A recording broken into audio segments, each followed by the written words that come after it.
Obrigada a todos de estar aqui, gratidão.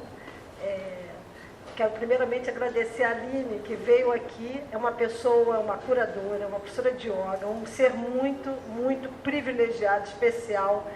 E ela nunca tem horário, tadinha, para atender, para você conseguir uma consulta com ela só no que vem. E ela largou tudo e veio aqui, dentro desse contexto de um novo momento que o planeta está vivendo, uma nova era. Então, nada é por acaso. E o objetivo hoje, né, nessa nova era, é o coletivo. Nós vamos sair um pouquinho do individual e vamos para o coletivo. Então, venho agradecer a Aline, ao Rafa, que também saiu lá do estudo dele de cálculo, veio para cá, que também é professor. Então, os dois vieram sem tempo, mas para essa energia necessária em qualquer movimento, palestra, é muito necessário que nós tenhamos outro estado espiritual, outro estado de alma, para começar a falar sobre um assunto. É tão difícil para nós compreendermos em termos de porquê, o porquê, né? Mas tudo tem uma razão. E se estamos nesse momento passando por tudo isso, nós temos também, de alguma maneira, uma responsabilidade. Então, nós vamos falar hoje, de uma forma direta ou indireta, nós vamos falar de um novo momento. E eu estou aqui hoje, meu objetivo é elevar a autoestima do povo brasileiro. É um país privilegiado de recursos, é um país que qualquer pessoa pode sobreviver na rua. É uma realidade, porque tem alimento, tem clima, tem água, e é um país que é abundante para o planeta. Então, foi um privilégio nosso nascer no Brasil, e, na verdade, o que nós vamos aprender aqui, toda essa corrupção é mundial, e ela não nasce aqui, ela apenas é executada. Porque o Brasil é um país belo, de gente bela, trabalhadora, e o que tentam fazer para nos dividir é para que o recurso não fique na mão dos brasileiros. Na verdade, o recurso não é nosso, é do planeta. Não existe, para mim, eu não sou nacionalista, mas eu acho que o país que nós nascemos, nós precisamos proteger. Porque por alguma obra, nós estamos aqui, no universo. Então, nós temos uma obrigação como ser humano e um prazer, para mim não é obrigação, para mim é prazer de cuidar dele. E ao final da palestra eu vou falar sobre isso, sobre a necessidade de nós, pelo menos 15 minutos por dia, ter uma meditação que eu descobri no YouTube só para o Brasil, para a corrupção do Brasil e para cuidar do Brasil, muito bonita. E eu vou pedir a vocês também que comecem e divulguem também como eu estou fazendo. Bem, o tema hoje, eu venho agradecer também a Simone, o Fabrício Incansáveis, todo o trabalho, a Fatorelli, né, que para mim é uma irmã, né, nos conhecemos nas dificuldades, não é isso? Ela na Grécia, eu aqui no Brasil, nos tornamos muito próximas com a ajuda do Pará, indígena, do Marcos, do Costa, da Penha, da Aline, foi uma ajuda, assim, muito grande do Bernardo, várias pessoas, a Aline também foi incansável, para ajudá-la enquanto ela estava na Grécia, né? Então, isso aí é um motivo de agradecimento, porque nós estamos muito acostumados a vivenciar apenas o plano físico, a lógica, e nós precisamos de outras estruturas, outros momentos, como até essa pequena respiração, que é a nossa conexão com o universo, que nos mantém aqui. Então, vim agradecer, né? E vou começar a falar de um tema, gostaria que alguém falasse para mim, o que é auditoria social, que é a minha área de pesquisa? Alguém sabe? Alguém sabe o que é auditoria social? Alguém sabe o que é auditoria social? Tem ideia? Bem, vamos falar um pouquinho de auditoria social, então, porque ninguém sabe. Nem a academia sabe, nem os Estados Unidos sabe, mas ele existiu. Foi um processo que ficou escondido da população desde 1941. Mesmo foi dentro do Senado americano, foi feita uma auditoria dentro dos Estados Unidos sobre o poder, a concentração de capital. E eu, como assim, uma pesquisadora, eu tenho me dedicado uns 10 anos a isso, e quando eu comecei a pesquisar esse assunto, eu não tinha ideia que tinha existido uma auditoria social no mundo. Eu, como auditora, eu fui auditora do banco, né? Então, eu tinha muita experiência também, fiz mestrado em auditoria, né? Tem 3 mestrados. Bem, eu tinha estudado muito e comecei a falar de auditoria social, uma necessidade da sociedade ocupar o seu espaço de controle também. E fiz um trabalho sobre a Amazônia, sobre a distribuição da Amazônia pela criação de gado, através da contabilidade. E no meio do caminho que eu defini a auditoria social diferente, porque eu não sabia, eu fui descobrir que existiu a auditoria social. Então foi um processo que veio do cosmos para mim. Nós pensamos assim, tudo está mais do que na lógica, nada é lógica. Então eu falei, gente, como é que eu comecei a pesquisar esse assunto, escrever sobre ele, publiquei trabalho na Europa, vários países que eu fui, sobre a auditoria social, sobre a destruição da Amazônia, na criação de gado, e a auditoria social não era aquilo, foi um processo oficial que existiu. Então, eu fui acessar esse processo, fui descobrir, ninguém sabe. Então, o privilégio para quem está aqui hoje, e para os trabalhos também que eu publiquei fora, saber o que é auditoria social. Porque o que foi detectado em 1940, 38 a 41, é o que está ocorrendo agora. Tudo que foi avisado que iria ocorrer, continua ocorrendo, só que de uma maneira pior, porque em 1940 existia recursos naturais em outro nível. Hoje, os recursos naturais estão totalmente, coitados, sem respiração, estão degenerados, estão uma erosão enorme. Por quê? Porque nós não podemos desrespeitar a natureza. Então, um recurso é tirado de um lugar e colocado em outro, eles abrem jazidas, tudo vai se transformando em produto. Nada fica. Isso tem uma consequência para a sociedade, que o câncer, todas as doenças estão em excesso, câncer no cérebro, tumores. E também tem uma consequência para a natureza. A natureza pede help, me ajude. Porque esse amor, essa abundância que a natureza nos dá, ela é incompatível com a produção das grandes empresas. Para vocês terem uma ideia, para começar a palestra, os seres humanos consomem 8% de água. O uso domiciliar de água é 8%. 92% é das grandes empresas.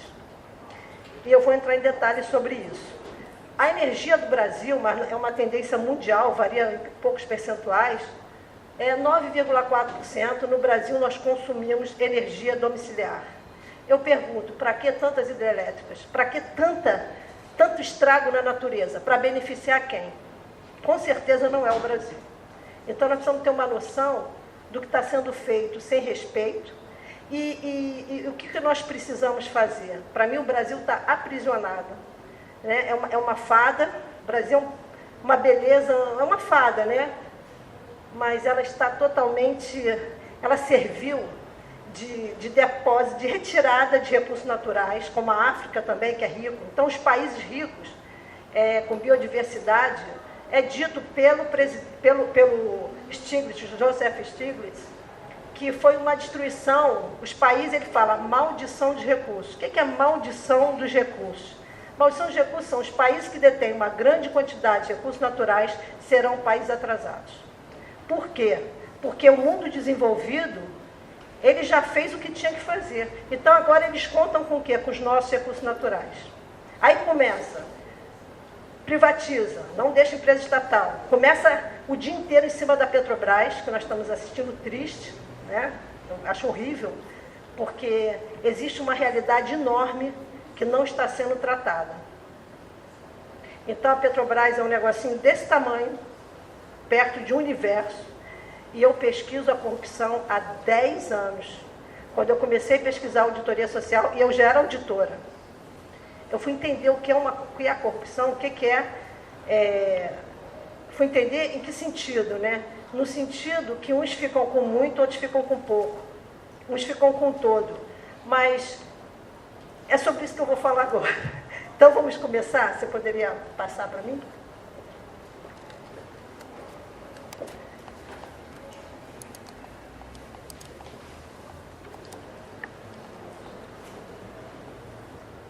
Eu acho que ele já tinha colocado a palestra. Essa aqui não. Olha só, acho que ficou meio escuro. Mas aqui, eu sou professora da Federal, né, da Fluminense. E eu ensino, ministro a disciplina Auditoria Social. aqui tem minhas aulas, né? Inclusive eu estudei a privatização da Vale, fui estudando profundamente a situação da Vale do Rio Doce. Eu vou falar um pouquinho aqui sobre isso. Eu gostaria que vocês depois acessassem as aulas, porque estão bem explicadas. Aqui é pouco tempo para muito assunto. É muito conteúdo. Então, eu peço, quem tiver interesse de acessar as aulas, tem tudo explicado. Porque me chamaram para ser... O quê? Está ali no site, o website da UF, é minha aula.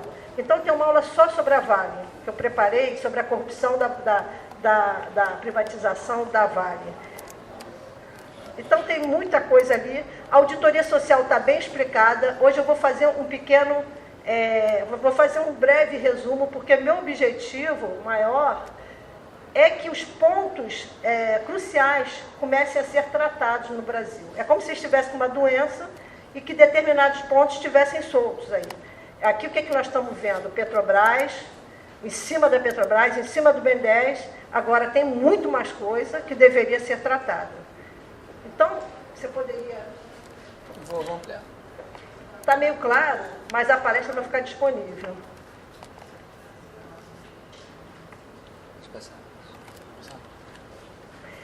Bem, eu, depois de tanto pesquisar, eu fui encontrar a verdadeira inteligência, nobreza de conhecimento, não era na academia, não era na ciência. Eu fui encontrar com a espiritualidade, com a Aline, com outras pessoas, com o Marcos, com outras pessoas que eu fui conhecendo, os cientistas que estão em outro mundo, na igreja que eu frequento também na PL. Então, eu fui conhecendo um mundo, a parte de inteligência, que não era o mundo acadêmico. O mundo acadêmico é um mundo que é muito limitado, porque as pessoas, as universidades já são perseguidas desde 1400 e alguma coisa. As pessoas, os bons professores saíam das universidades, eles não ficavam dentro da universidade. Quem quiser estudar a Inquisição, a Universidade de Pádua, né? Na Itália, o que aconteceu, acho que vale a pena. Se você ensinava alguma coisa, a Inquisição vinha em cima de você e dizia que não podia ensinar. Então, os professores foram saindo e um aluno só foi até o final da história e seguiu até o final, dizendo que não ia abrir mão da verdade. Foi o único, foi um aluno. Era sobre o estudo de anatomia.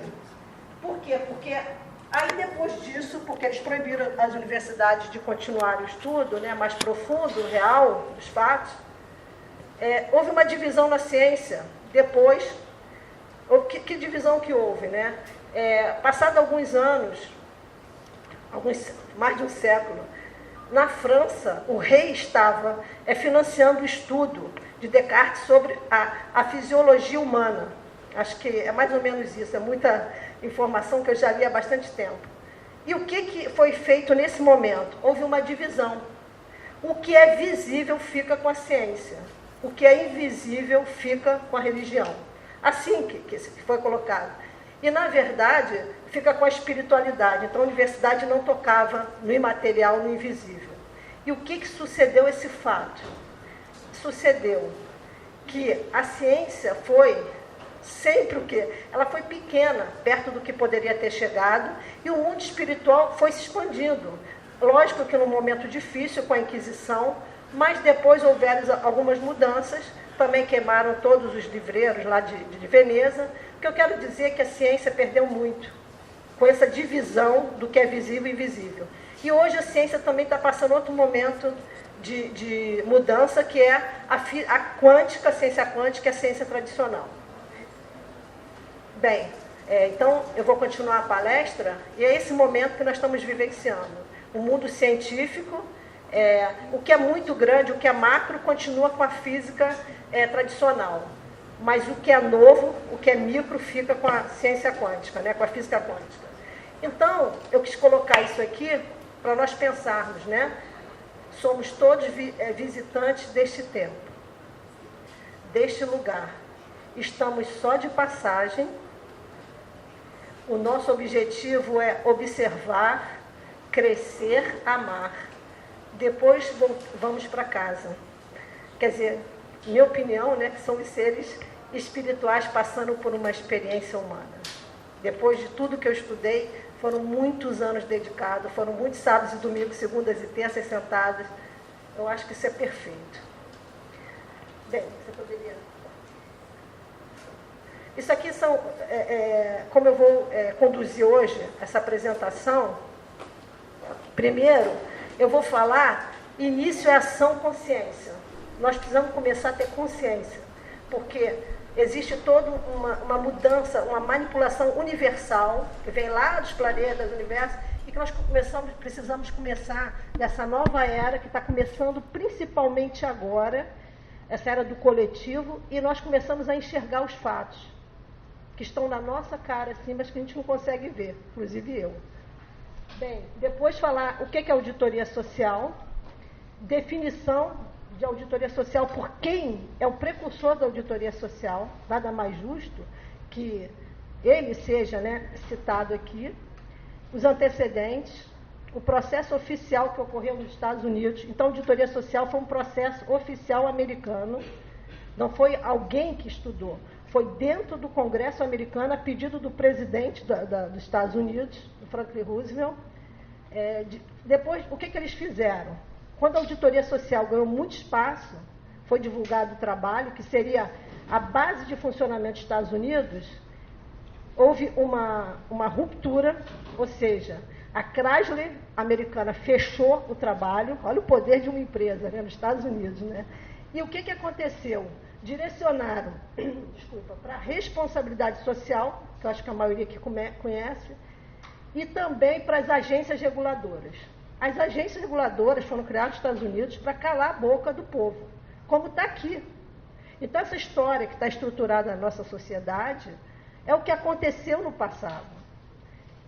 Bem, e depois eu vou falar como é que está a auditoria social no mundo e conclusão e recomendação. Recomendação de cara. Nós temos que começar a mudar o Rock in Rio, que não vai deixar nada. Tudo bem, foi legal, passou, mas o que isso vai? Eu participei do primeiro Rock in Rio, eu fui ao palco assistir o show, fiz amizade com os músicos, saí com o Rod Stewart, o grupo, né?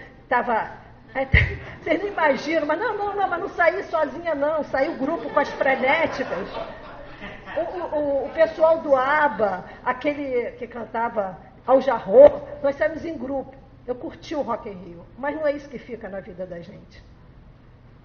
O que fica na vida da gente é o trabalho na Amazônia para esses jovens. Imagina a felicidade de estar descobrindo toda a cultura indígena, aquele som da floresta, aquela cosmologia. Isso é felicidade. Falar com o ribeirinho, falar com quilombola, falar com o indígena. Gente, o contato, ouvir o pássaro, entrar na floresta, não tem coisa mais bonita, né? Bem, então, vamos lá? Isso aqui, eu pesquisando, o que eu fui descobrir, assim, né? Nada estava pronto. Eu fui um trabalho muito solitário de descobrir, né? Primeiro, né, eu estou pedindo, por favor, que a gente comece a observar. Mas a observação é a solução, porque crítica sem solução não vale a pena. É cada ponto que precisa ser modificado, nós criarmos uma solução coletiva, que seja o bem-estar coletivo. Então, os agentes e os bens comuns. O que eu fui pensar? Falei, gente, o que é uma empresa dentro de um grupo? O que é um governo? Né? Bem, depois os impactos e os danos. Impacto é uma coisa, dano é outra. Né? Depois tem prestação de contas à sociedade civil por parte das grandes empresas. As grandes empresas, elas são globais. Nós somos locais. Aí começa a simetria. Pode passar. E também, o que eu queria falar de assimetria, né? Quero falar duas coisas sobre assimetria. Eu fui fazer doutorado fora e ficou muito evidente isso para mim. Norte e Sul. Norte, mundo desenvolvido, Sul, atrasado. Inclusive, essa cartografia que falam, que eu já estudei também, foi feita de propósito. Não foi feita de uma forma inocente. Ou seja, de abaixo quem obedece às ordens, acima quem comanda. E é o que acontece há séculos. E continua. Eles puseram a Austrália, mudaram ali alguma coisa, mas a estrutura é essa. Tanto que você, quando vai discutir um assunto, por exemplo, perguntava para o professor, Só isso? Não, isso aí não, essa é uma discussão norte-sul. Eu não queria ouvir Brasil, queria ouvir discussão norte-sul. E funciona isso lá fora. Norte desenvolvido, norte dominante, norte, né? E o sul submisso. E é o que acontece na prática, que nós precisamos perceber e inverter que a riqueza maior hoje está no sul. Riqueza natural ficou no sul. Então, existe. E a assimetria também, global e local. Nós também precisamos entender essa assimetria. Nós somos locais. Isso aí é fundamental para poder analisar, né, o problema. Dá para clicar? Então, eu fiz esse desenho aqui, né, que eu fiquei pensando, eu queria mostrar como eu poderia mostrar isso para as pessoas? Aí eu dividi em duas partes. Uma é criação natural. O que é a criação natural? O meio ambiente, que é local e global. Os seres humanos são locais. E a sociedade civil, que é local. E o que predomina, o que desenvolve essa relação, é o trabalho. Do outro lado, isso é uma criação artificial. O que é uma criação artificial? Qualquer caos, qualquer situação, isso vai funcionar. Na verdade, só isso existe.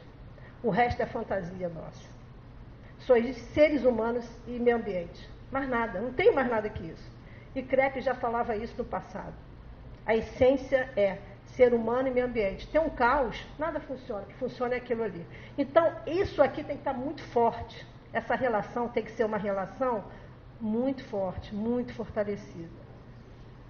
Do outro lado, nós temos uma criação artificial, que é governo, que é local, e empresa, que é global. E qual o papel hoje do governo? Naquela época já era. É transferir todos os recursos da sociedade civil para as grandes empresas. Só que elas ganham no mundo, porque elas são globais. Elas atuam em 150 países. 140 países, então a água é delas, a energia é delas, os recursos naturais são delas. Os portos são delas, né? Se você olhar os balanços, porque eu fui, é só uma parte, né? Eu peguei todos os demonstrativos contábeis das empresas e analisava um por um. Às vezes eu passava uma semana analisando mais de 150 páginas. Aí eu vi os portos das empresas, portos particulares, malhas de ferrovias particulares, está lá nos balanços das empresas, está lá escrito, né? Está tudo escrito. Então você começa a ver recurso à água, nós pagamos, nós dependemos aqui do Guandu, né? Eles não, eles vão direto à fonte do rio. Então eu comecei a ver que isso não era só no Brasil. Eles ganham tudo isso no Brasil. Eles usam todos os recursos naturais do Brasil, mas usam da França, da Alemanha, da Itália, de todos os países do mundo que elas operam. Então criou uma superestrutura que vocês têm que admitir que a empresa é a sociedade civil. Tá? São seres humanos que estão ali. E nós somos responsáveis por isso. Eu também me responsabilizo por isso. Não estou tirando eles e eu não. Eu sou isso. O que eu estou mostrando aqui é Maria de Fátima também. Eu não posso tirar isso aí, porque eu me beneficio disso também. Então, quando a gente começa a colocar o outro como responsável, você não assume a sua parte. E eu me responsabilizo por tudo isso que está aqui. Então, ali, desse lado aqui, nós temos o governo local, né? O que permeia essa relação aqui? O que desenvolve? É o emprego e o trabalho. Primeira coisa que eu descobri, emprego e trabalho são coisas totalmente diferentes. E como eu estudei, né, meu primeiro mestrado foi em trabalho à distância, eu passei até a ser referência aqui no Brasil, porque me chamavam de tudo quanto era lado para falar a respeito disso. Fui chamada pelo Ministério da Ciência e Tecnologia, fiz parte do grupo também. Eu queria, aí me chamaram, ligaram lá para a universidade, um programa de televisão da Fátima Bernardes, queria que fosse lá teletrabalho, falasse teletrabalho, pediram meu telefone. Aí eu pensei, gente, o que eu vou falar? O que é trabalho? Eu fiquei pensando, olha, eu sou chata porque eu gosto de estudar, eu tenho prazer. Então eu fui procurar o que era trabalho. Nada me convenceu. Isso não é trabalho, isso não é trabalho. Tem alguma relação?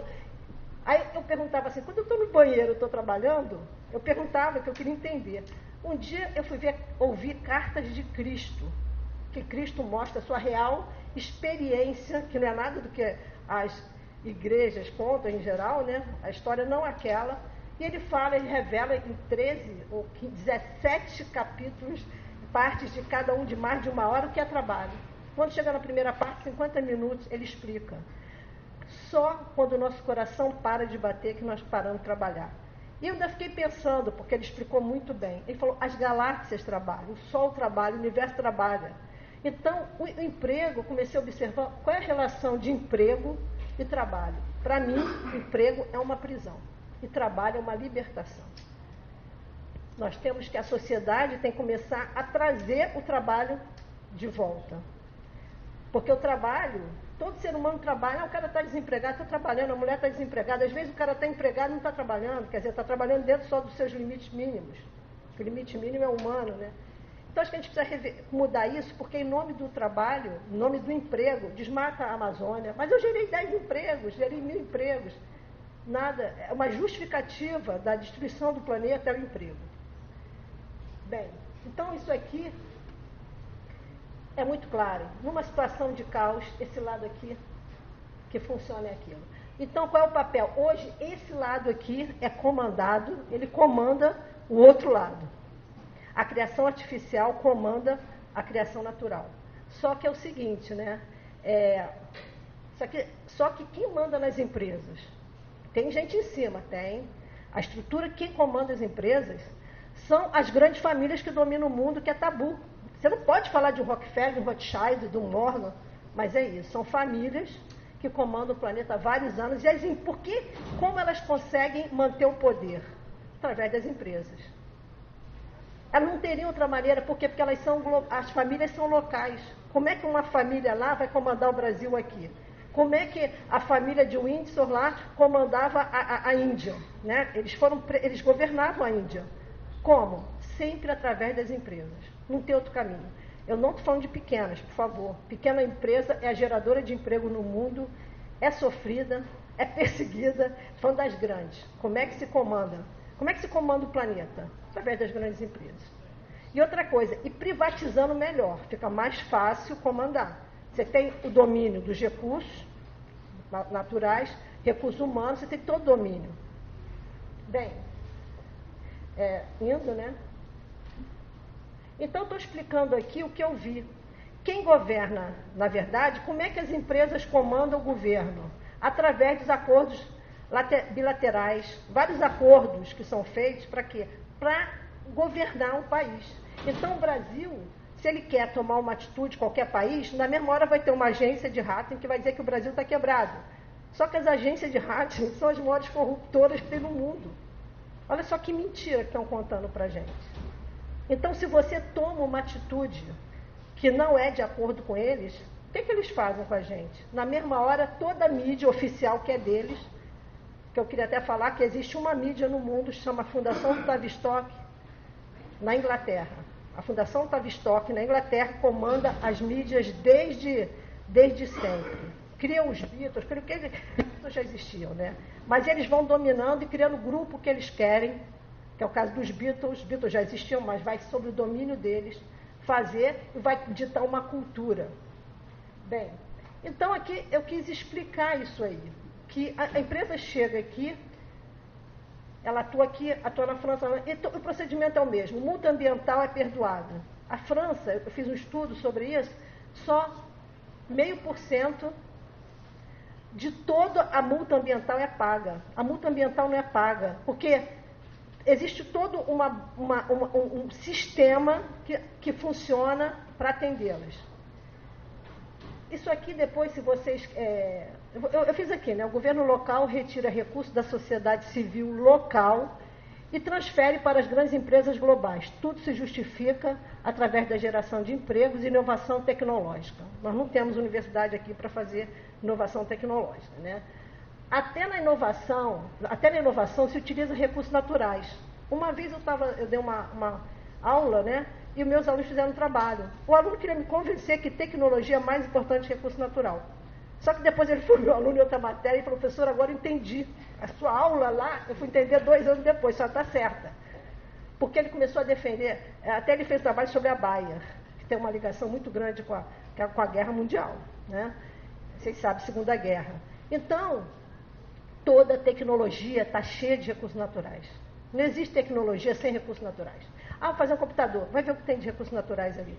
Então, o único transformador em riqueza é recursos naturais. Não tem outro. O resto é manipulação. Pega um banco, tira dinheiro, põe... Só riqueza, só recursos naturais transforma. Só isso. Não tem outra maneira de gerar riqueza do que os recursos naturais. Então, como se faz? Se apodera dos recursos naturais. Eu estava lendo essa semana o conflito com a água na Sicília, que umas famílias se apoderam da água e as demais ficam sem água. Então, estava havendo uma gestão da água. Por quê? Só para vocês terem uma ideia, por exemplo, se estiver criando gado, 1 quilo de carne gasta 15.500 litros de água. Eu fui assistir uma palestra lá fora, no maior evento científico, né, eu participei, estava lá sentada, e a discussão era o seguinte, né, que existe no mundo um movimento vegetariano para não comer carne, também por causa da água. O movimento vegetariano também por causa da água, porque ninguém... O que eles falam? Ah, produz lá no Brasil, lá. Produz lá. Eu ouvi isso dentro dessa tribuna. Eu vi um cara levantar e dizer, graças a Deus que no país não tem recursos naturais. Eu vi isso. Porque onde tem recurso natural é onde está o quê? A fortuna, a abundância. E é onde eles vão se instalar para poder retirar. E principalmente a área rural, gente. A área rural é riquíssima, brasileira. Bem, então, então o que eu quero dizer é o seguinte, quando eles começam a falar, né, eu ouço isso lá fora também, não, mas eu inovei. Gente, olha só, nós estamos no início. A inovação é depois, eu quero recurso natural agora. Tudo é recurso natural, tudo depende de recurso natural e recurso humano. Se bem que a natureza ainda produz também suas riquezas também, naturalmente, né? Bem, a mão de obra especializada, já formada, quem bancou? Quer dizer, o pai vai, a mãe vai, banca o aluno, falando do aluno, né? Que eu sou professora, mas a empresa pega o cara já totalmente formado para trabalhar, os cargos técnicos. E outra coisa, tudo é subsidiado. A minha tese de doutorado são 45 itens que uma empresa retira da sociedade civil. 45 itens. Você sabe que é 45 itens que nós damos para elas? Então elas são o quê? Uma rival nossa aqui. Ah, gerou emprego, tá, mas tudo bem, gerou produto que foi para o outro lado do mundo. Não é isso. Estragou o meio ambiente, deixou câncer aqui. Quem está pagando essa doença aqui? Primeira pessoa que está com a doença. Depois é o governo. Bem, precisamos discernir emprego e trabalho. Nós temos que começar a pensar sobre isso, né? Fundamental. E o ganho exponencial. Todos os países que as empresas elas atuam, elas vão ganhar dinheiro, vão ganhar todo, não é dinheiro, não recurso, porque vai ter um banco de fomento que vai tirar o dinheiro da população para dar para elas. Vai ter isenção fiscal, né? Tem o BNDES aqui, tem a FINEP, tem vários órgãos aqui. E tudo por baixo do pano, quer dizer, o BNDES está mostrando, mas tem muita coisa, como eu fui assistir uma palestra na FINEP, que começaram a apertar o palestrante sobre as patentes. Ele não quis falar, mas ele está sendo bancado pela FINEP. Como ele não tem que dar satisfação ao povo brasileiro? Mas é o quê? A empresa lá de fora, a universidade lá de fora, Estados Unidos, chega aqui com uma família banqueira, né, que tem aqui de banqueiros. Onde estão as patentes? De neurociência, onde estão as patentes? Ah, mas não interessa, o cara falou que não interessa, mas interessa porque esse dinheiro é do povo. Bem, a dose retirada de recursos varia de acordo com o nível social do país. Um país mais desenvolvido, as pessoas leem mais, é mais bem informado, tem uma televisão melhor. Não que seja perfeita, mas eu fui aprender paraísos fiscais de uma maneira maravilhosa numa TV aberta da Espanha, como numa Rede Globo daqui. Nunca que aqui nós temos notícia. O que é notícia? É algo que não dá informação. Aconteceu, tá ali. Mas cadê o significado? É 2 minutos, ninguém sabe o que está acontecendo na verdade, né? E também não dá conhecimento. Não tem nem informação, nem conhecimento. Bem, então, um país desenvolvido, as pessoas participam mais, olham mais, estão lá com a lupa, então as doses são menores. Brasil, eles põem futebol aqui. Não que eu tenha nada, mas o tempo dedicado ao futebol, à novela, é muito grande do povo. Isso tem uma resposta para o universo também.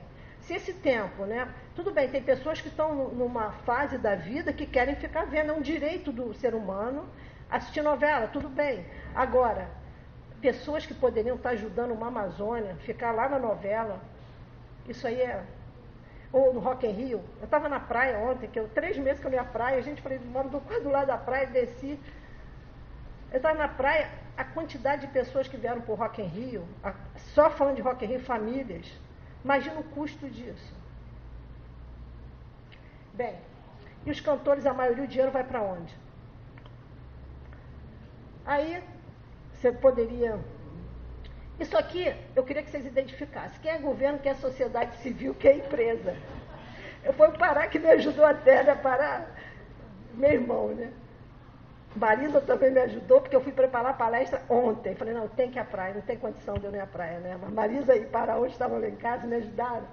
Aí o Pará que deu aquela ideia ali, né? Bem, dá para distinguir, né? O que é povo, não é isso? O que é empresa e o que é governo. O governo é aquela pele de lobo, né? Como é que fala, Pará? Você está falando? Lobo em pé de cordeiro. Aquilo ali são as empresas. Elas têm, o planeta é delas. O planeta é das empresas. Ah, o Brasil diz que não. Então, fecha no Brasil e abre outro lugar. O que nós temos que começar a pensar é que no futuro nós temos que começar a fazer um trabalho porque as universidades começarem a funcionar, porque não funcionam. A universidade pública não funciona, a privada menos ainda. O quê? Em termos de produção de conhecimento à comunidade. Nós, na universidade, temos que produzir não sei quantos artigos internacionais, sei lá o quê, que não serve para nada. Está cheio de fumaça, não, de poeira.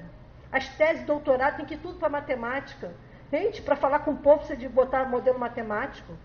A academia está contaminada, os parentes que estão ali dentro dando aula, que não sabem nada. É muita coisa e são gerais. Ah, é uma, não, são todas. Não existe fiscalização. Não é séria a fiscalização. Tem um exemplo aqui da professora, da vice-diretora da UF que está aqui, que ainda não assumiu. Oi, pode? Posso fazer uma pergunta? Pode. Você tinha falado antes, o exemplo é o Canadá e o Brasil em questão do nióbio. Eu vou falar sobre o nióbio. Daqui a pouco eu vou falar. Porque o Canadá tem 2%, mas eles conseguiram, o governo mais desenvolvido, conseguiram negociar de uma maneira diferente. E o Brasil tem 98% do nióbio, e o nosso próprio Genésio vai falar sobre isso na Tabuleira. Sei. Professora, só para aproveitar o que ele falou, o Brasil é o maior produtor de ouro e o Uruguai não tem mina, o maior produtor, o maior exportador de ouro do mundo é o Uruguai. Eu vou explicar isso quando eu explicar paraísos fiscais, tá? E o nióbio, eu vou te explicar daqui a pouco, tá bom, Ricardo? Não explicar porque ele já sabe, se ele está falando ele já sabe, mas só vou entrar dentro do assunto do nióbio mais tarde, tá bom? Obrigada aí pela pergunta, pode passar. Então, só voltando, já deu para entender, né? Nós trabalhamos, e aí? Aqui tem as empresas que são o quê? Internacionais, tem todo o planeta brincando, na verdade elas estão servindo as famílias, né, que comandam o planeta, que tem coisa acima ainda, tá? Vamos continuando? Olha só, eu vou falar de auditoria social. Um tema, o que vocês acham? Eu acho que a auditoria social é super importante, não é? Vocês acham que não é importante? E por que ninguém sabe o que é auditoria social? Por que foi escondido o que é auditoria social? Porque eu acho que é a maneira deles manipularem. Uma maneira da sociedade civil não assumir o seu papel como principal gestor do planeta. Né? Nós somos maioria, né? Todos somos seres humanos, só que nós temos que nos vestir de seres humanos e despir de profissionais. O profissional vem depois, mas primeiro vem a condição humana de cada um. Então aqui, eu fui pesquisar lá no Wikipedia, né, dos Estados Unidos, aqui no Brasil, o que é auditoria social? Bem, Se vocês quiserem ler, não tem nada a ver com a auditoria social, porque vocês vão aprender aqui o que é auditoria social. Quer dizer, nem nos Estados Unidos, onde ocorreu a auditoria social, tem escrito, né? Eles falam que a auditoria... Aí, lá nos Estados Unidos, eles levam para a Índia, levam para 2009 na Índia. Quer dizer, ocorreu nos Estados Unidos de 1938 a 41, só que eles levam para 2009 na Índia. E não é que a Wikipedia não seja interessante, não é isso, é que está tudo escondido. As informações estão, que de interesse nosso, estão escondidas. Você pode passar para mim? Bem, como é que surgiu a auditoria social, né? Como é que chegou a esse ponto? Crises sucessivas. Eu queria falar uma coisa assim, rápida, eu queria que vocês fossem cuidando do meu tempo, tá? O que acontece, tá? Quando chegar aos 10 minutos você me avisa, tá? O que aconteceu nos Estados Unidos? Primeiro, eu queria só falar o seguinte, nós não sabemos absolutamente nada sobre o que aconteceu no mundo. Isso aí que eu fui descobrindo, né? Aí, eu li esse livro aqui, esse aqui é do Joseph Stiglitz. Isso aqui era uma bíblia lá na Europa, tá? Está em espanhol, né? Como fazer que funcione a globalização. Aqui a globalização dá certo, o nome, né? Ele fala duas coisas aqui.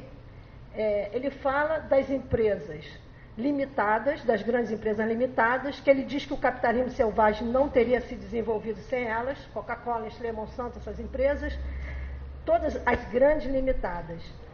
E também ele fala aqui nesse livro sobre a maldição de recursos. Os países que têm recursos não serão países desenvolvidos. Está aqui, o autor, esse livro foi o Prêmio Nobel, tá? Esse autor é do Prêmio Nobel de Economia. E é uma bíblia o livro dele. Bem, ele fala isso. E depois,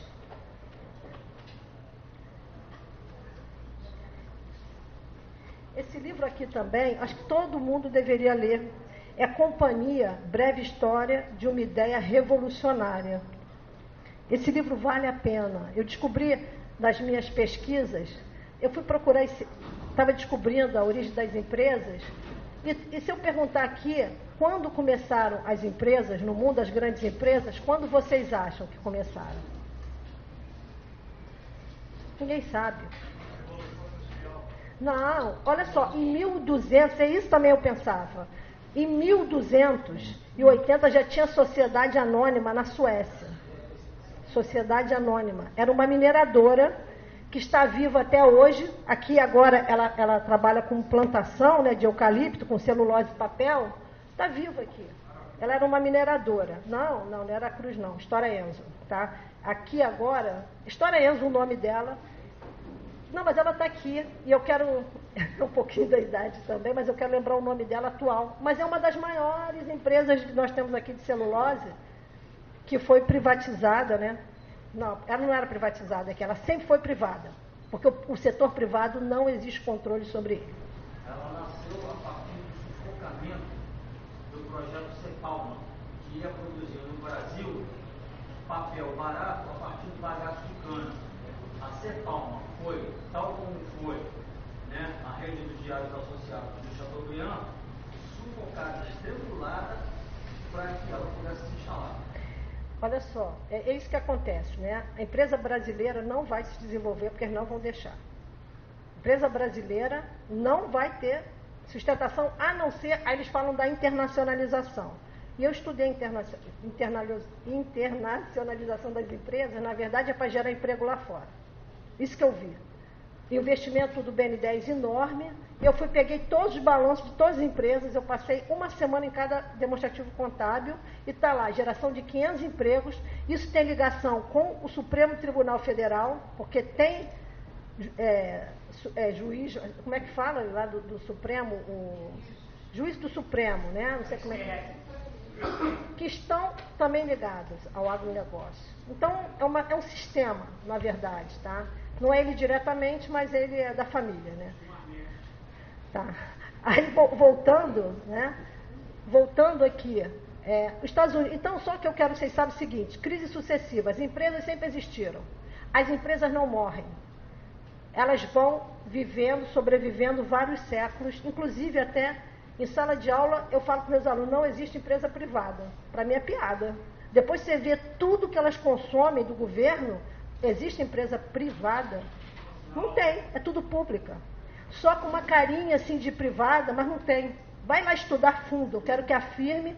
Os meus alunos agora já falam, não, professora, está vendo? Isso aqui é empresa privada, porque tudo que vai recebendo do governo, que na verdade é nosso. Professora, porque é incrível isso, se diz privado, mas se estão pedindo dinheiro ao BNDES, que o dinheiro do BNDES é do povo, não dá para entender, o povo sustenta essas empresas.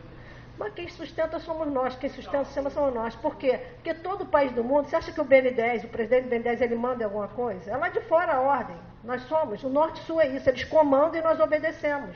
Nós até hoje somos colônias. O Brasil é uma colônia, Estados Unidos é colônia da Inglaterra até hoje. Ela obedece à Inglaterra. Ah, não é? É uma colônia. A colônia está ali, continua viva. Sim, pode falar. Também é, mas a mídia deles também. Só tem uma mídia no mundo, que é comandada na Inglaterra, a Fundação Tavistock. Não é Fundação Tavistock, não. É Instituto Tavistock. Comanda toda a mídia. Toda a mídia deles. Outra coisa, não tem brasileiro rico. Não existe brasileiro rico. Ah, o cara é presidente do banco. Mentira, o dinheiro vem lá de fora, é um teste de ferro aqui. O dinheiro não... Tudo que tem aqui, o sistema aqui, se fosse brasileiro, teria quebrado. Porque não fica de pé. Eles vão quebrar. Eles vão fazer uma maneira, várias empresas brasileiras foram quebradas. Por quê? Porque a hora que essas empresas começarem a se desenvolver, eles vão perder o monopólio sobre o país. Então, o BNDES, todos os bancos de fomento do mundo, não é só o Brasil, não são comandados pelo seu presidente. E nem pelo governo. O governo instalado não é daqui. Não existe, primeiro, desculpa, tá? Mas eu, com a pesquisa que eu fiz, eu fui fundo, eu li muito para chegar a esse ponto. Não existem países. Nós temos uma experiência de achar que existe o Brasil, não existe, são todos deles. Eles comandam isso através de governos que são locais. Mas todas as leis são para beneficiar a eles. Se você estudar mais fundo, o benefício vai lá para fora. E sempre os países envolvidos. Na minha opinião, não tem país. Sim.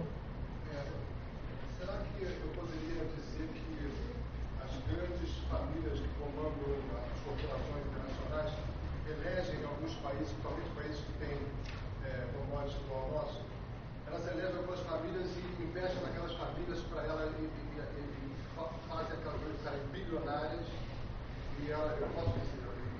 Eu acho que é isso sim, tá? Personagens, né? Como o nosso Nióbio, porque o Moreira Salles, porque foi andar no navio com o investidor americano. O Eike Batista também. Agora vem o Meirelles, que meus alunos me apresentaram também, que está preparado para isso. Então são personagens que esse livro aqui, só um minutinho, esse livro aqui explica muito bem isso. E olha só, e esses livros que eu estou mostrando não tem nada a ver, livro de esquerda, não tem nada a ver com esquerda e direita. É como a elite do poder global governa o mundo. Vale a pena, ele diz que é uma porta giratória, que uma hora o cara está no governo, outra hora está na empresa. O cara está no governo, está na empresa. É isso. Pode fazer. Você acabou de tocar na palavra leis, né? E normalmente as pessoas veem dizendo que para os amigos tudo e para os inimigos a lei. Então a lei é feita para subjugar os nações, com certeza, você acaba de declarar. Todas as leis que são feitas no Congresso, que dizem, uma lei subitamente é aprovada e as que estão tentando ser feitas lá, ser produzidas lá no Congresso, nunca saem do lugar. E as leis, quando saem, normalmente são para quê? Pelo seu raciocínio, é para subjugar certos setores, digamos. Determinado setor. A universidade não vai funcionar. Você vê o salário do professor. Eu estou em greve, eu sou professora da UF. Estou em greve, estou fazendo greve, porque eu acho que não é a melhor maneira, mas tem outra maneira de reclamar, não. Mas se eu reclamo do meu salário, o que eu vou fazer? Eu vou ficar reclamando? Não, eu vou agir. E minha atitude é essa, é protestar dessa maneira. Não vou, estou em greve, quando terminar a greve eu volto à aula. Porque é um desrespeito, o salário de um professor, como nós somos tratados, eu falo na universidade, eu sou boia fria, falo para os alunos. Eu sou professora, mas não tem uma sala. Eu sou orientadora das monografias dos alunos, não tem uma sala para receber os alunos. Não tem. Agora teve... É isso, como é que pode uma universidade funcionar sem uma sala para um professor? Não precisa ser uma sala não, mas uma mesa para o professor sentar e receber os alunos dele individualmente. Porque você tem que ter respeito de ouvir o aluno. É uma relação a dois nesse momento. Não tem. Por que não tem? Porque a universidade não pode funcionar. Aí inventaram eleição para reitor. Será que tem que ser eleição? Eu acho que tem que ir muito para o sorteio. Muito sorteio, porque aí evita esse lado de entrar quem concurso também tem que ser sorteio, a banca tem que ser sorteada, o edital tem que ser feito por sorteio, porque já começa todo um processo que eu vi lá no banco. É todo um processo que existe. Ah, mas está ali, o cara está vendo o edital. Tá, mas como é que foi feito esse edital? Como é que foi feito? Com que requisito? Pode falar. Pode-se dizer que é pura e simplesmente a reprodução que já vem do feudo colonial. Uma hora eu sou conselheiro do rei, outra hora eu tenho que me colocar dentro daquilo que eu sou realmente, engenhoqueiro de canto. Não, é isso. É um princípio grosso, mas é exatamente o que hoje se reproduz refinadamente. Uhum. É isso. Na verdade, sempre foi assim. Só que agora, mas está cheio de fraude. As fraudes sempre existiram. Só que agora estão vindo à tona. Porque nós estamos entrando na era de Aquários, que é uma era de consciência coletiva. Olha só, agora eu tenho que continuar, senão eu não vou dar. Você quer perguntar? Não. Tá. Então, vamos andando aqui que eu tenho que ir, tá? Olha, só um detalhe. Se eu fosse, eu penso assim, é fundamental pegar todo esse estudo aqui que eu vou mostrar e trazer para o presente, porque está tudo apontado ali. Tem 30 mil páginas de estudo sobre a situação dos Estados Unidos, que nada mais é do que a situação do Brasil de hoje. Essas crises sucessivas foi isso, né? De 1800, olha só, eu estudei a corrupção desde antes de Cristo.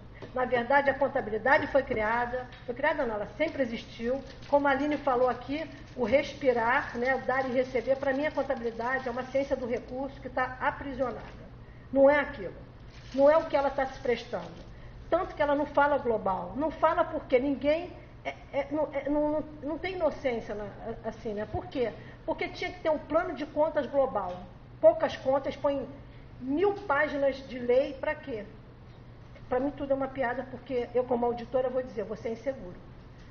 Quando você pega uma quantidade de leis enorme para poder dar um parecer ou para poder tomar uma atitude, né? E não tem nenhum plano de contas global que poderia fazer, porque eu sei fazer isso. Eu fiz análise de sistema também, eu faço. Me dá aí que eu faço aí. Eu organizo isso aí. Só que funciona nas grandes empresas. Mas não funciona na contabilidade, para quê? Porque elas atuam de uma maneira lá do século 22 e nós estamos aqui, a contabilidade tem que século por causa disso, atrasadíssimo, está atrasado. Voltando, monopólios e cartéis, jornalismo investigativo, murráqueres e reformas. Os murráqueres, eles eram caçadores de estrume, né? Eles eram altamente ativistas e eles mostraram todas as falcatruas nos Estados Unidos, do Rockefeller, né? dos Morgans, que tinha o monopólio da Chevron, que está aqui, que foi uma dissolução, na verdade, do Standard Oil. Então, eram jornalistas só mostrando a realidade dos fatos. Você quer perguntar? Eu deixo para o final, para tá. não interromper, mas dá um espacinho no final que eu gostaria. Tá bom, prazer. Então, jornalismo investigativo, que até o presidente Theodore Roosevelt, ele veio ao Brasil, veio à Amazônia, o sonho dele era transformar isso aqui em várias pistas de trem. A Amazônia sempre foi visitada e continua sendo visitada. Para eles, a Amazônia é deles, não é nossa. Por quê? Porque as Forças Armadas têm responsabilidade nisso também. As Forças Armadas brasileiras têm responsabilidade. Quando você conversa com indígena, com quilombola, eles falam sobre isso.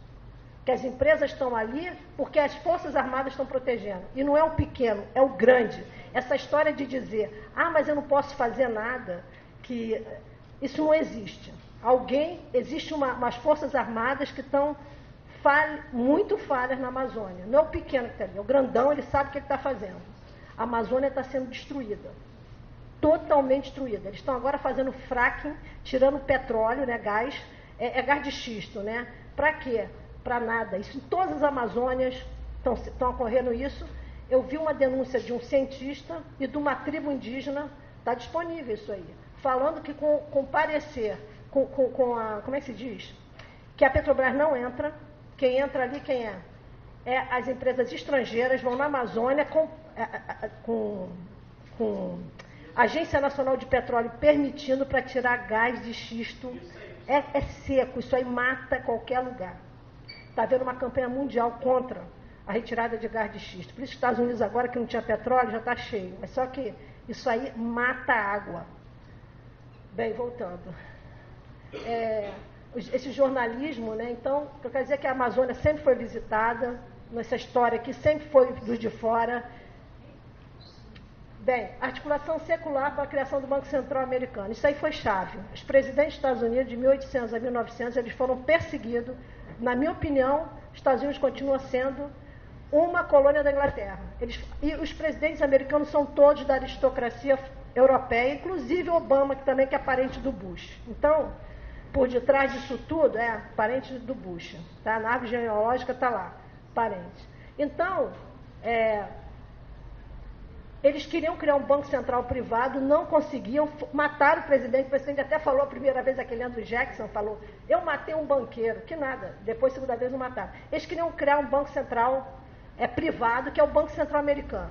O Banco Central Americano é privado, só 7 países não estão sob o domínio deles. Bem, aí depois disso não precisa falar mais nada, né? Imagina até o Kennedy, coitado, quando começa a denunciar isso, quem emite dinheiro, quem controla todo o dinheiro do planeta, na verdade, são essas famílias que são desses banqueiros. Foi criado de maneira irregular esse banco.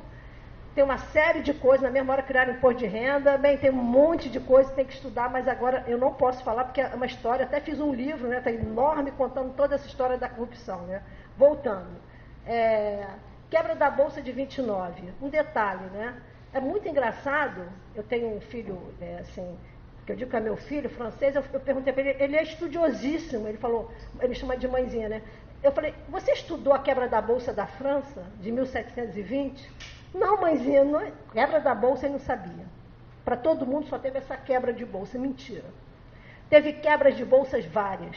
As bolsas de valores sempre existiram e nós não sabemos de nada.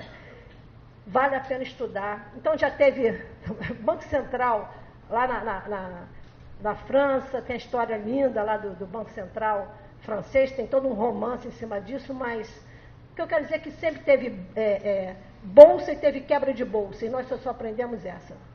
Como teve empresa sempre, nós não sabemos absolutamente nada. Todo o assunto foi escondido da gente. O Keynes, por que aconteceu a auditoria social? Só um detalhe, na quebra de 29, duas coisas, né? Eles começaram a vender ações a prazo, você dava 10% de entrada e pagava 90% a crédito, né? Depois. Só que eles fizeram isso na quebra da Bolsa da França. Na mesma coisa, né? Você estudando, eu fui estudar a quebra da Bolsa, falei, gente, igualzinho de 1929. Quer dizer, na verdade, eles ficam reaplicando aquilo que eles já fizeram. E para reaplicar é mais fácil, né? Quando você fica todo mundo calado, ninguém sabe. Então, a quebra da Bolsa de 29 tem a ver com a quebra da França, né? De 1720, 19, 20, 21, foi uma quebra. E voltando aqui, né? Então, a contabilidade foi acusada da quebra da Bolsa, queriam acabar com a contabilidade, porque os balanços eram falsos, não tinha padrão de contabilidade. Bem, é toda uma história que eu tive, que a gente também acho que é interessante, né, trazer, mas nesse momento eu não posso falar sobre isso, que é muita coisa. E o Keynes estava nos Estados Unidos. 10 minutos, tá?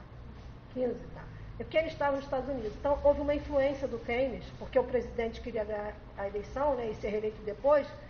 O que ele fez? O Keynes estava lá, ele começou a vislumbrar esse bem-estar social, e foi o momento que ele queria realmente mudar a situação americana que as grandes empresas mandavam. Eram 50 empresas que mandavam os Estados Unidos todo. Isso foi descoberto, né?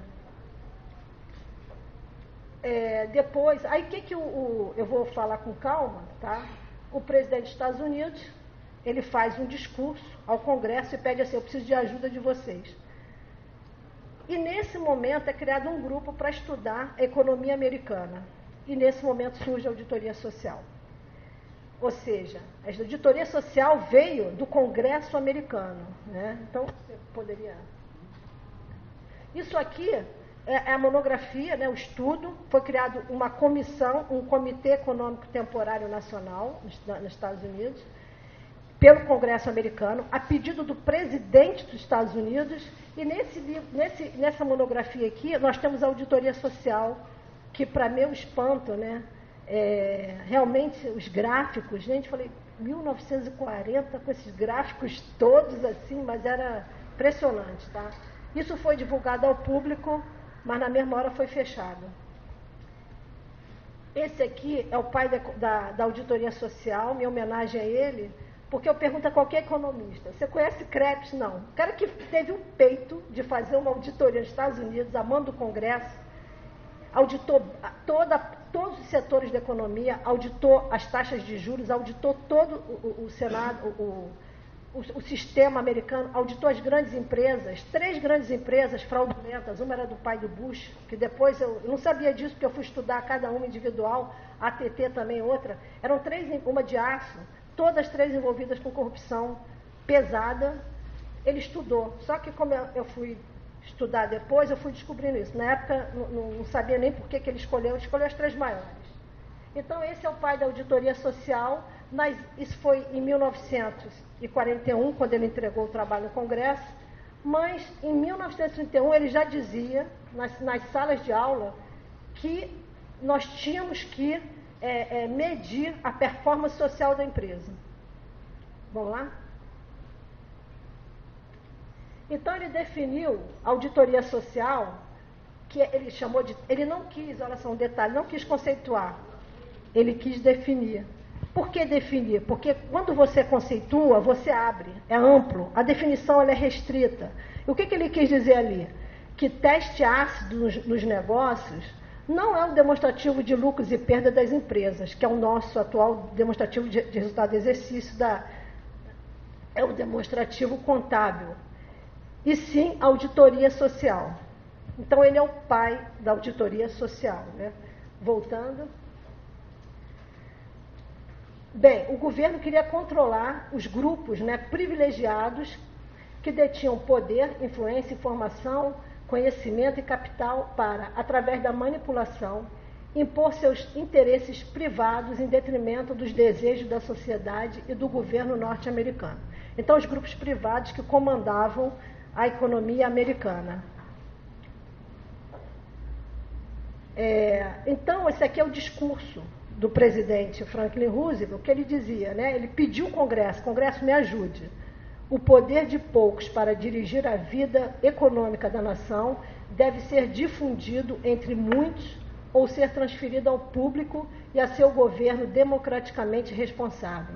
Se a atividade econômica deve ser organizada e planejada pelo poder governamental e não pela competência, esse poder não deve ser confiado a nenhum grupo privado. Competência espanhola, competitividade. Tá? Ele diz que não tinha que grupo privado não poderia comandar, na verdade, a economia. Isso que estava acontecendo e é o que acontece até hoje. Então foi criado esse Comitê Temporário Econômico Nacional, que ele ia dar suporte, eu vou ter que ir rápido para poder, porque faltam 15 minutos, para poder dar suporte ao Congresso americano de como deveria funcionar a economia americana. Seguindo, essas transparências vão ficar aí, quem quiser ler, tá? Depois.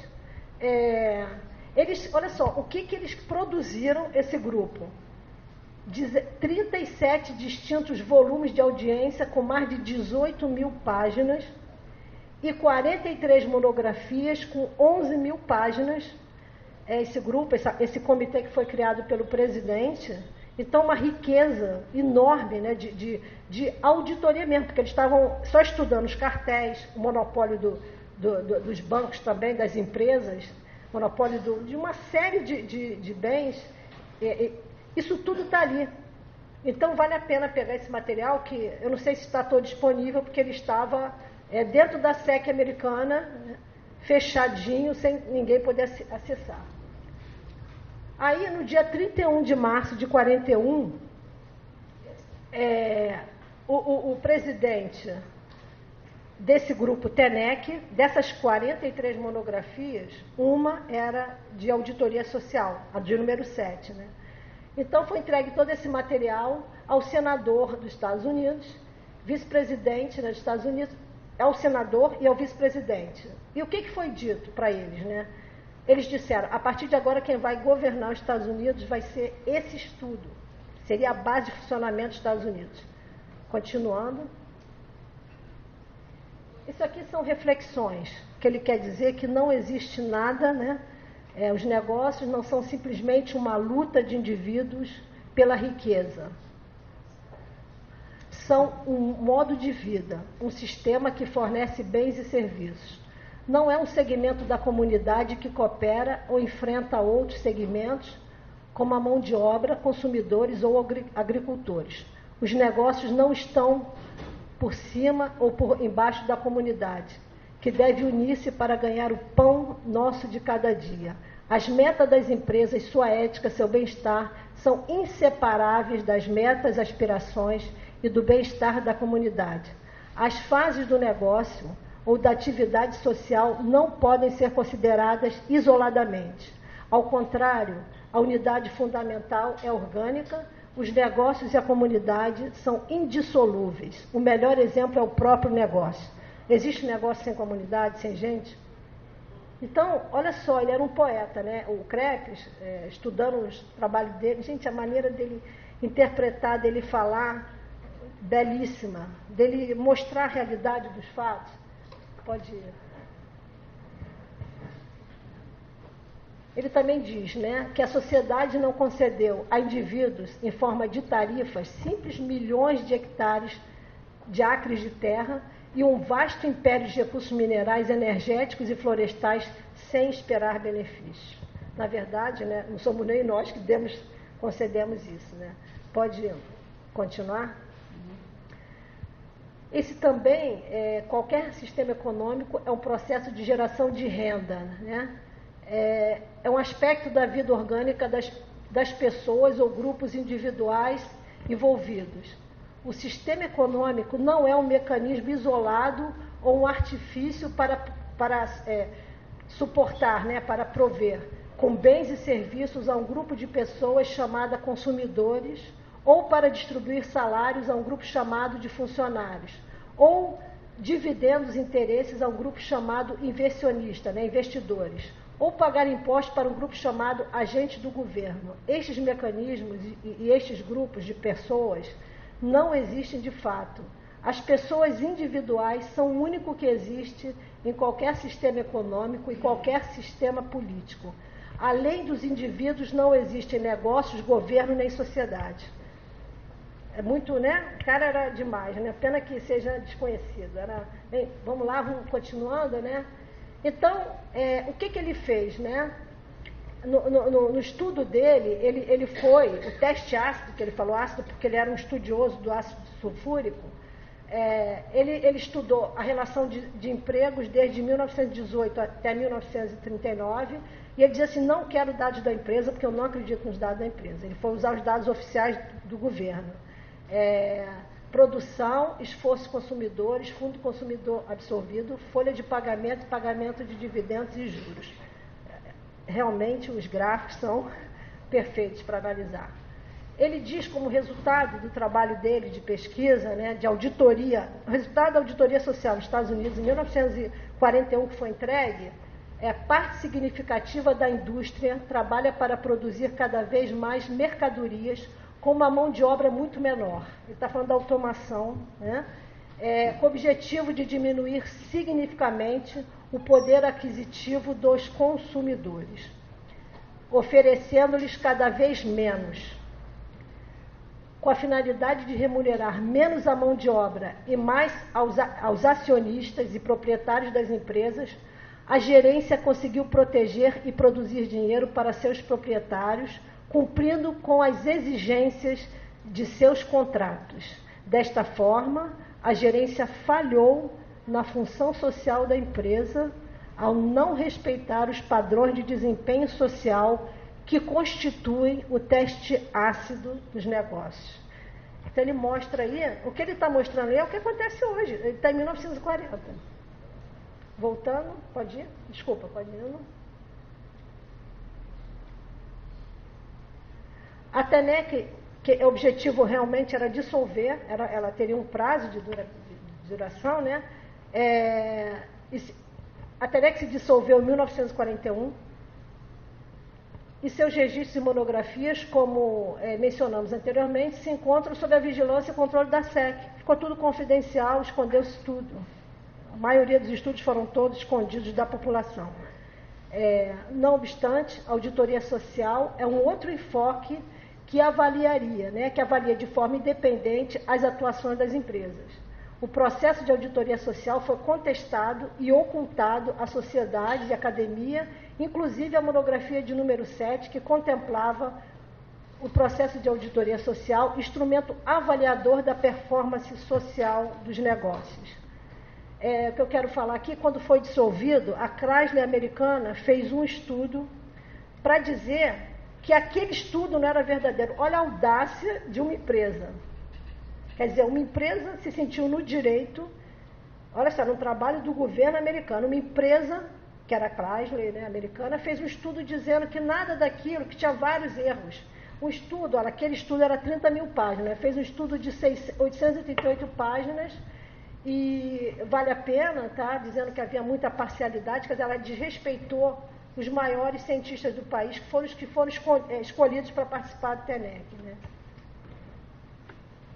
Aí mudando o assunto, eu falei um pouquinho de auditoria social, mas vamos falar um pouquinho aqui do Brasil agora. Na verdade, sim, falta quantos? 2 minutos? Não, mas vou ter que passar um pouquinho, tá? 10? Tá, vou ter que passar um pouquinho. Olha só, vamos agora falar do Brasil. Vamos falar do Brasil. Gente, tá ruim aí ou tá tudo bem? Tá bom? Até alguém fazer alguma reclamação? É bom fazer reclamação? Não, às vezes alguém pode reclamar alguma coisa. Bem, vamos lá. Vocês sabiam que a lei de acesso à informação, ela não contempla o setor privado? Vocês sabem disso ou não? Não contempla o setor privado, a lei da transparência no Brasil. Só que o setor privado, quando o governo dá um recurso à empresa, ele não vê organização societária. Para ele qualquer uma é igual. Empresa privada, empresa pública, vai lá isenção fiscal, vai lá dinheiro do BNDES, vai FINEP, vai toda ajuda, tá? Vai, toma um porto para você, toma ali uma malha de ferrovia. Quer dizer, a matéria-prima anda de trem e nós andamos de quê? Isso não é normal. Voltando, tá? Então, não contempla e contempla parcialmente o setor público. Vamos lá? Olha, as empresas as grandes empresas que atuam no Brasil, somente as sociedades anônimas de capital aberto são controladas. Não existe controle sobre uma grande limitada, não existe controle sobre uma offshore, não existe controle sobre uma sociedade anônima de capital fechado. Então, isso não tem órgão no Brasil que controle. Não tem. Qual é o órgão que controla? Nenhum. Elas estão livres, leves e soltas. Só que quando você estuda mais adiante, né? Vamos lá? Você vê o seguinte: as grandes sociedades anônimas de capital fechado, nós temos aquela empresa aqui que trabalha com nióbio, que é a maior riqueza do país. Não existe controle. Não precisa publicar nenhum demonstrativo no Brasil. As grandes limitadas teve um problema muito sério, né? Grandes limitadas e as offshore. Nenhuma dessas empresas nem estão contempladas na Lei de Acesso à Informação e nem estão contempladas também nos demonstrativos contábeis. Se não tem demonstrativo contábil, também não tem auditoria. Não tem absolutamente nenhum controle. Olha, isso aí eu descobri pesquisando, né? Gente, eu vi isso aí, deve ter um mês atrás. Eu falei, quem controla? Porque as coisas não estão claras assim. De repente vem aquela informação cósmica para você. Eu falei, ninguém controla. Eu fiquei, está sem controle. Aí, mas só que você tem uma bagagem, né? De estudo, tem que ir perto, né? Tá, já vou. Tá. Eu vou tentar ir rápido aqui. Então, vamos lá, vamos continuar? Então, a CVM vai seguindo, tá? O que eu quero dizer é assim, as grandes limitadas, eu fui descobrir isso nesse livro aqui, o Stiglitz dizia, tá? Então, as grandes limitadas, o que ela dizia? Que não tinha controle, né? Que ele dizia assim, a contribuir para o capitalismo selvagem. Eu falei, mas onde é que começou isso? Aí fui lá para a Inglaterra. Em 1862, a rainha da Inglaterra, a rainha Vitória, ela deu ganho de causa, ou seja, deu a carta de alforria para as grandes empresas limitadas que prevalecem no mundo, inclusive no Brasil. Eu não sei se em todos os países eu não posso afirmar. O que é uma grande limitada? É uma empresa que pode danificar o meio ambiente, tanto Bem, e ela só paga até o capital social. E o dano ambiental é o maior dano, é o maior valor. Então a empresa vem aqui e atua, né, que é o caso daquela Chevron, que também danificou o Equador, vários países. E o que acontece? Nada, porque os sócios não respondem com seu capital individual, só até o valor do capital social. Essas empresas, na época, surgiu uma ópera na Inglaterra chamada Utopia Limitada, que eu ia até colocar uma foto ali, mas não deu tempo. O que era essa Utopia Limitada? Era uma ópera mostrando as grandes limitadas que acabavam com o meio ambiente.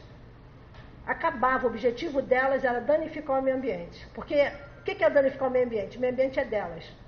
E elas não pagam nada. Então vocês veem, ó, Monsanto, jamais poderia, Coca-Cola, Nestlé, são todas grandes limitadas. Isso começou lá na Inglaterra, por quê? Porque já existiam empresas grandes limitadas. Eu vou só falar, esse acto aqui vale a pena estudar, vale também quem quiser se interessar. Vamos para os países produtores, vou tentar ser rápido, mas isso aí não pode passar em branco. Corrupção e desafio econômico, é mais ou menos o que você está dizendo. Também. Terrível, né? Eu depois vou falar um pouquinho sobre isso. Vale a pena ler esse livro, né? Aí, voltando. Então, aqui, o que são os países produtores? Países produtores é uma coisa que eu inventei. Eu vou tentar ser rápida. O que é isso? É um país onde vai se produzir, a produção vai ser uma produção que vai deteriorar o meio ambiente em grande quantidade. Vamos lá para Vale do Rio Doce, porque eu estudei a Vale mais fundo, mas são todas iguais, porque eu pego o balanço, cada uma vou estudando, aí vou para fora. São todas iguais. Qual o objetivo delas? Elas vêm, a Vale do Rio Doce vem aqui e produz. Ela produz o minério, não é isso? Tem aqui, ela tem, como é que se diz, ferrovias, né? Tem malha de ferrovias particulares, mas como é que é esse minério? O minério aqui é diferente dos outros países. Como você cota esse minério não é igual aos países desenvolvidos. Países desenvolvidos que eu estou falando de Austrália, outros países, tá? A cotação não é a mesma. Então ela compra, o minério dela aqui, ela usa o minério aqui, ela vai funcionar no Brasil, a produção dela vai ser muito grande aqui, mas ela não vende aqui. Por que ela não vende aqui? Ela vende nos paraísos fiscais. Porque lá na Suíça, no caso da Vale é a Suíça, lá ela vai pagar os tributos dela. Então, para você pagar menos tributo, você vai ter uma venda maior lá, que na verdade não é assim, que é uma mentira, tá? Como é que é isso? A empresa vem e produz aqui. Aqui ela recebe dinheiro do BNDES, né? Recebe dinheiro de isenção fiscal, tem um porto particular dela, contamina, faz tudo o que quer. Água de graça, o minério tudo é dela. Vida indígena de graça. Também, né? Então, depois o que ela faz? Na hora da venda, ela vende o mínimo aqui, e a grande venda é feita na Suíça. Lá que vai ficar o imposto. Só que ela vai exportar daqui. Então você vê no Ministério da Minas e dos Comércios, o maior exportador é para a China, minério da Vale. É mentira. Porque quem está ganhando dinheiro, quem é? É a Suíça. E a Suíça faz um acordo. Gente, isso aí não é país desenvolvido. Pelo menos é um país pesado fazer uma coisa dessa. Não admiro nenhum país que é paraíso fiscal. Desculpa, mas não tem o meu respeito. Então ele vai para a Suíça, que não é só aplicar dinheiro, ela vai vender na Suíça, só que lá, olha só, então ela produz aqui, ela tem um acordo com a Suíça, então se ela pagaria 22% de imposto aqui, 23, acho que é 24%, né? Lá ela vai pagar 23%. O governo suíço chama a Vale, olha, você vai trabalhar aqui, qual o seu lucro? Tanto, qual a sua expectativa de lucro, né? Tá, então eu vou te dar o imposto tal para pagar. Então a Vale, quem é o maior exportador de aço da Vale? É a Suíça. Mas aqui pra gente é o quê?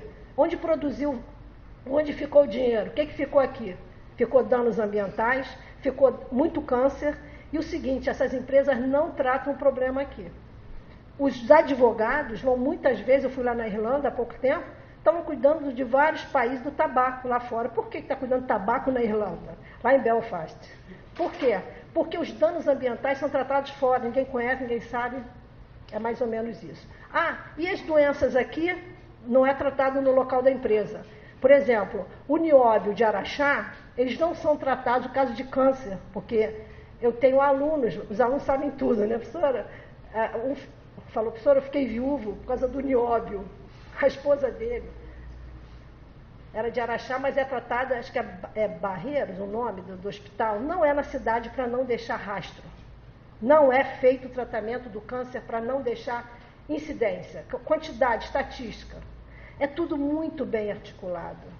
Muito bem articulado. Então, no caso da Vale, onde é que fica o lucro da Vale? Na Suíça. Aí ele pergunta, como é que pode o Uruguai ser o maior exportador de ouro se não tem? Isso é paraíso fiscal. O maior exportador de banana do mundo é de um país, o país mais frio do mundo é o maior exportador de bananas. Por quê? Porque são os paraísos fiscais. As empresas produzem nos países atrasados, como o Brasil. Lá fora ocorre a venda nos paraísos fiscais. E onde ficou o lucro? Lá. Ainda tem o seguinte, ainda tem que fazer convênio com universidades. O emprego de serviços de qualidade está lá. E aqui fica o emprego na produção, na mina. Acabou com o meio ambiente, não deixou absolutamente nada. E falando que a Vale, que era uma das melhores empresas, foi considerada a pior naquele Public Eyes, que faz na Suíça, que avalia as piores empresas do mundo, e ela ganhou esse título também. Bem, a Bolsa de Londres, quero falar rapidamente, desde 1877, ela comanda os preços dos minérios. E eu achei estranho, Joaquim Levy assume e vai direto para a Bolsa de Londres receber ordem, né? O que a Bolsa de Londres tem a ver com a gente aqui? Vem um novo código de mineração.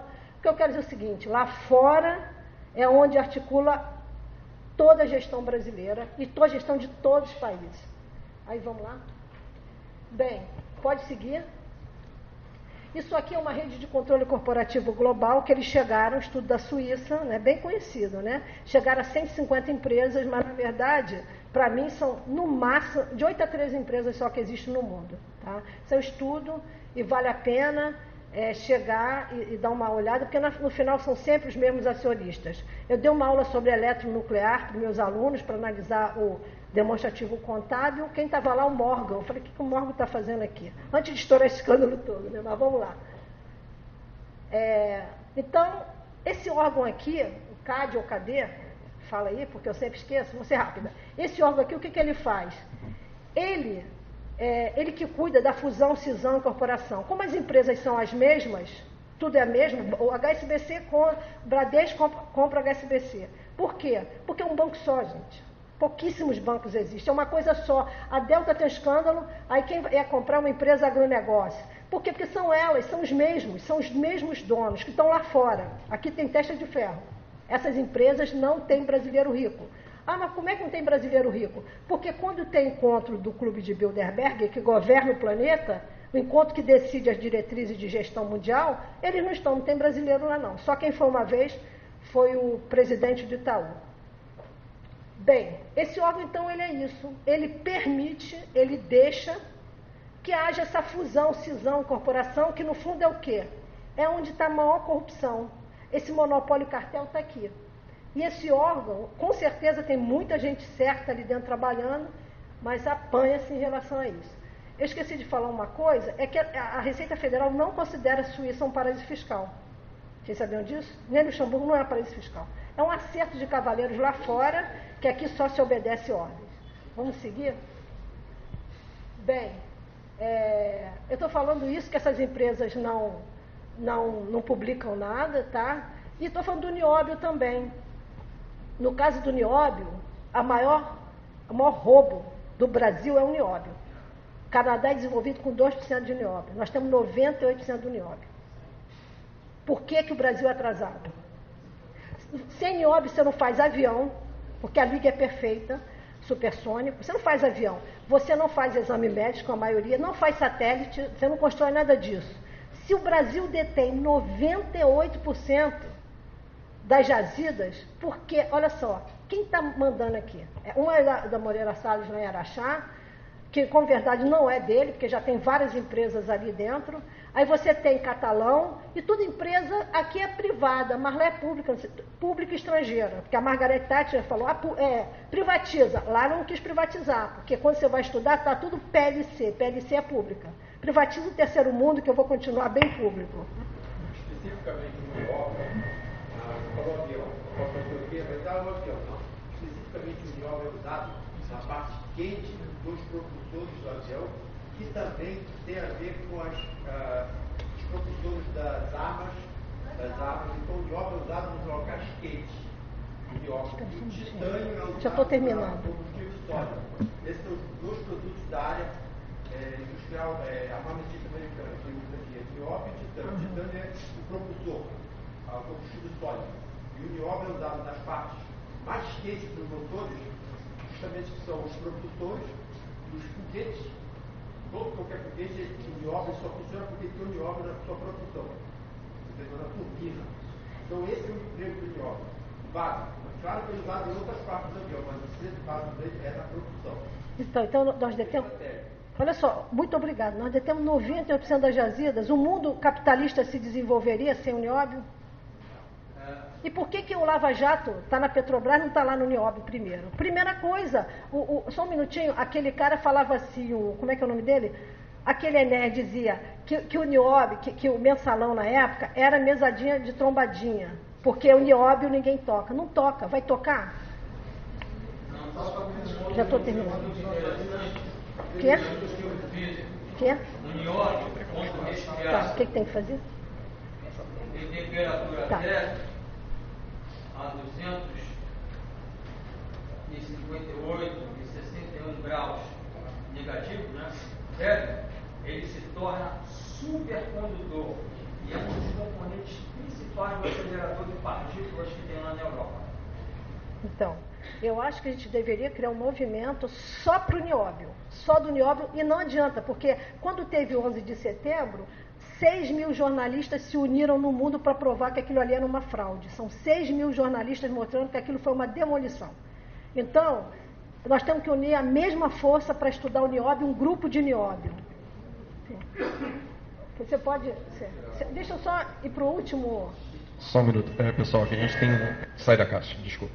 A gente tem um horário até 4h30.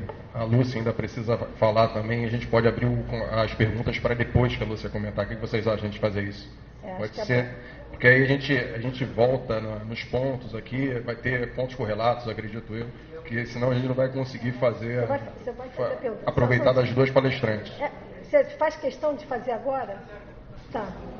Eu queria uma palavra do professor sobre os movimentos sociais de rua. Essa palestra era para ter sido feita no ar-condicionado de outro local. Está sendo feita aqui na City Perto, de pessoas que vão para a rua, que não sabem nada disso que a Sanja explicou, e que eu vou querer saber mais. O que será disso para aqueles 15 mil brasileiros que nesse fim de semana, na sexta-feira, estavam lá na Paulista tentando fazer alguma coisa? O que se faz com esse povo brasileiro desinformado? Só pesar é pouco. Não, olha, eu fui e dei palestra na Cinelândia. Inclusive, achei que estava melhor do que nos congressos internacionais que eu participo. Eu acho que cada um tem que ir lá e... Eu fiz isso. Eu acho que tem que ir para a rua mesmo, tá? Só para falar, tá? Agora, deixa eu só terminar. Dá para você trocar? Pode ir seguindo. Peraí, pode ir seguindo. Tá? Eu coloquei ali só um tipo pequeno, mas eu levantei todos os itens que o governo dá para as empresas, que a gente não sabe, a sociedade civil nem imagina. Vamos seguindo, tá? Pode ir seguindo. Tá, pode ir seguindo. Olha, eu enumerei ali uma quantidade de itens que o Brasil precisa estudar, na minha opinião, levantar e estudar profundamente. Agora, ele está me... Eu acho que é melhor parar por aqui, tá? Agora, está escrito ali. Tá tudo ali em ordem, porque a Lúcia veio de Brasília, né, Lúcia? Essa semana vai ter uma palestra amanhã na UERJ, né, um congresso na UERJ também, para quem quiser saber mais, né? Pode terminar, tá? Pode ir para o último. Olha só um detalhe. Você volta para o último. É o detalhe, no YouTube tem uma meditação para o Brasil, né, de Saint-Germain, contra a corrupção, limpando o Brasil. Eu acredito que é muito interessante que cada brasileiro pudesse fazer. São 15 minutos dedicados ao Brasil. Acho muito lindo e vale a pena fazer todo um trabalho, e eu coloquei o endereço ali. Eu quero agradecer, pedir...